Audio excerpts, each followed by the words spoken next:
ভাই ও আমার শালির খুব ডিস্টার্ব করে, ওরা রাস্তাতে সরাই দিতে হবে। আমি 1 লাখ টাকা দিচ্ছি।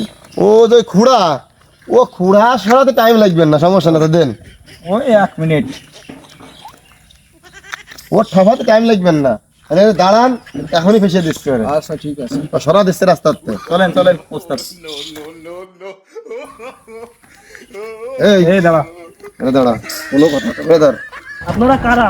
কোনো কারা কারা নাই। কথা রাখতেছ না, এনতে 1 পাও চললে ফ্যাঙের গোসাতে ভেঙে দেওয়া না। আরে মাথা একদম মাথা ঠাপা দিবা না, ঠিক আছে? কাজ থাকি কোন পড়াফড়া করবি না কিন্তু। স্ট্রং। ভাই কাজ কমপ্লিট, আপনার পদার্থে সরা দিছি, সবকিছু কমপ্লিট একদম। আরে ওগেরে পৃথিবীতে সরাই দিতে গেলাম, ওরা রাস্তার পাত্তন সাইডে সরাই দিয়ে আমার কাছে ঠেহানে চলে গেলো 1 লাখ। আরে ওরা কইলোটা কি? আমি তো মহা মুশকিলে পড়ে গেলাম ভাই, শালাকে জানি প্রেমও করে খাওয়ার কায়দা নেই।